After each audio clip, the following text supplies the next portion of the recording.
Welcome to मैथक्रेट।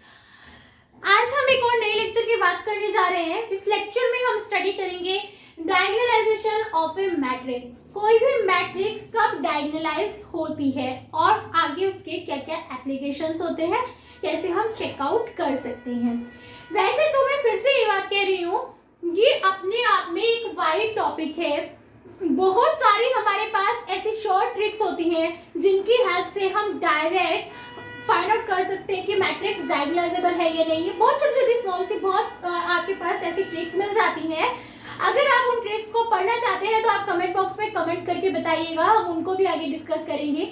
लेकिन अभी मैं आपको यहाँ बेसिक कंप्लीट कराने की पूरा ट्राई कर रही हूँ कि आपको बेसिक कंप्लीट कराया जाए।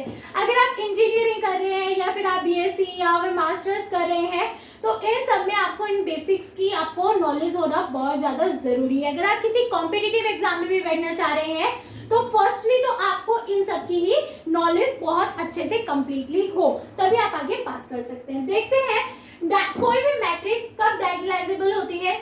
A matrix of order n cross n, that is a square matrix, is said to be diagonalizable if there exists a non-singular matrix P such that P inverse AP equal to T।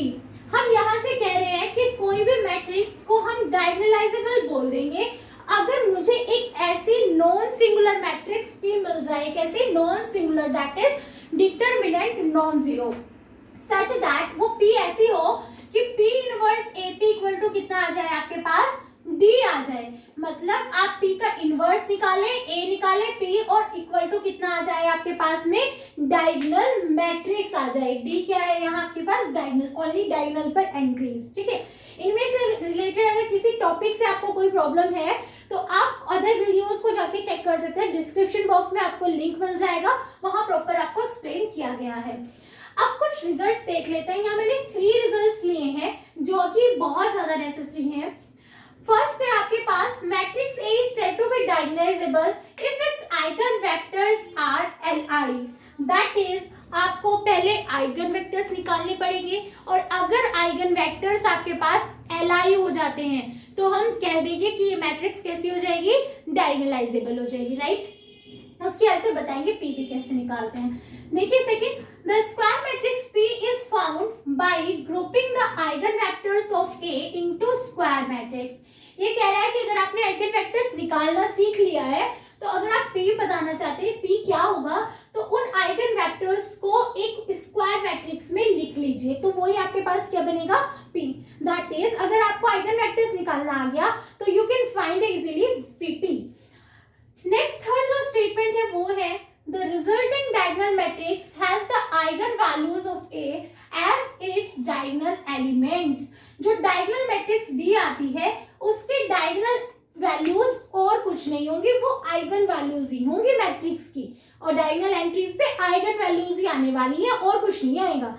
कैसे देखते हैं, example की help से ज्यादा अच्छे से clear हो पाएगा आपको। तो यहाँ सबसे पहले तो मुझे वही कंसेप्ट रिपीट करना है, आपको आइगन वैल्यूज निकालनी है और आइगन वेक्टर्स निकालते हैं। फर्स्टली यहाँ आइगन वैल्यूज निकालने के लिए क्या करते हैं, a minus lambda I equal to 0। a minus lambda I को अगर आप सिंप्लीफाई करें तो कितना आता है, डायगोनल से लैम्डा माइनस हो जाता है 2, 3 minus lambda equal to 0। Simplify कर लीजिए, 4 minus lambda and 3 minus lambda कितना आएगा, -2 इक्वल टू 0। आप इसको अगर सिंप्लीफाई करेंगे तो 4 3 12 माइनस के 4 लैम्डा एंड माइनस के 3 lambda and minus minus plus lambda square -2 equal to 0। This is lambda square minus के 7 लैम्डा एंड प्लस के 10। 5 2 कितना होता है आपके पास, 10 होता है, तो फैक्टर हो जाएंगे lambda square -5 lambda -2 lambda and plus 10 equal to 0। You can take common, lambda common आ जाएगा तो लैम्डा -5, -2 कॉमन आ जाएगा तो लैम्डा -5 और आपके पास दो फैक्टर आ जाएंगे, that is lambda -5 and lambda -2। You will get the eigen values 2 and 5। हमारे पास फाइनली आइगन वैल्यूज क्या आ गई, 2 एंड 5। अब जब आइगन वैल्यूज ये आ गई हैं तो अब हम क्या निकालने जाएंगे, आइगन वेक्टर निकालने जाएंगे। तो हमारे पास में आइगन वैल्यूज आई हैं लैम्डा इक्वल टू 2 एंड 5 और क्वेश्चन क्या गिवन था, ये गिवन था, हमें यहाँ P फाइंड आउट करना है। अभी केस नंबर 2 में मैंने आपसे डिस्कस किया था जो P होता है वो आइगन वेक्टर्स की हेल्प से बनता है। तो सबसे पहले हम यहाँ आइगन वेक्टर्स फाइंड आउट करेंगे, कर लेते हैं। दो आइगन वैल्यूज है तो 4 lambda equal to 2, lambda equal to 2 के लिए eigen values a minus 2i या फिर a minus lambda i x equal to 0। What is lambda? a minus 2i x equal to 0, right. a minus 2i कैसे find out करते हैं? Diagonal से 2 subtract कर देंगे। तो यहां से जब डायगोनल से आप 2 सब्सट्रैक्ट करेंगे तो 4 minus 2 is 2 and 1 2, 3 minus 2 also 1। यहाँ से x क्या आएगा? x1 एंड x2 और this is a zero vector, तो 0 एंड 0। एक चीज ऑब्जर्व करिए, दोनों रोज आपके पास एलडी हो रही है तो दोनों से सेम इक्वेशन मिलेगी। जब हम इनको सिंप्लीफाई करेंगे तो हमें क्या मिलेगा? 2x1 plus x2 equal to 0। जब आप यहाँ से x1 की वैल्यू फाइंड आउट करेंगे तो कितना आएगा? Minus half x2, right. तो यहाँ हम कोई कांस्टेंट अज्यूम कर लेंगे, that is if x2 equal to, मैं यहाँ 2 के कंसिडर कर लेती हूँ, तो x1 आपके पास में यहाँ से कितना आ जाएगा? k आ जाएगा। And if k equals to अगर 1 ले लेते हैं तो यहाँ से x1 कितना आ जाएगा? 1 and x2 is minus 2, right. तो eigen vector corresponding to lambda equal to 2 is कितना आएगा आपके पास? 1 and minus 2। Similarly we can find 4 lambda equal to 5, right. तो 4 lambda equal to 5 eigen vector निकालेंगे, ये कितना आएगा? a minus 5i x equal to 0। जैसे 2 माइनस किया, अब सिमिलरली 5 माइनस करेंगे, so we will get 4 minus 5 is minus 1 and 1 as it is, 2 as it is, 3 minus 5 is minus 2 and x, x1 and x2 and 0 vector, okay। अब फिर से notice करिए, ये दोनों रोज फिर से एलडी हो रही हैं। हम यहाँ अगर इसमें 2 से माइनस 2 से मल्टीप्लाई कर दे तो सेम रो बन जाएगी। तो इस तरीके से दोनों रोज से फिर से एक ही इक्वेशन मिलने वाली है। तो जब हम इनको सिंप्लीफाई करेंगे तो हमें मिलेगा minus x1 plus x2 equal to 0। जब आप इसको भी सिंप्लीफाई करेंगे तो यहाँ से आ जाएगा x1 equal to x2। If x2 equal to अगर आप k कंसिडर कर रहे हैं कोई भी कांस्टेंट, तो यहाँ से x1 इक्वल टू कितना आ जाएगा? k। और अगर कांस्टेंट भी हम k ही 1 कंसिडर कर लेते हैं तो यहाँ से x1 is 1 and x2 is also 1 because of दोनों क्या है? Equal. So eigen vector corresponding to lambda equal to 5 is कितना आ जाएगा? 1 1, राइट। ये आपके पास आइगन वेक्टर दोनों के corresponding आ गए। तो अभी जब हमने P की बात की थी तो P को क्या बोल रहे थे? ये आइगन वेक्टर्स को एक स्क्वायर मैट्रिक्स में ग्रुपिंग करके लिख देते हैं।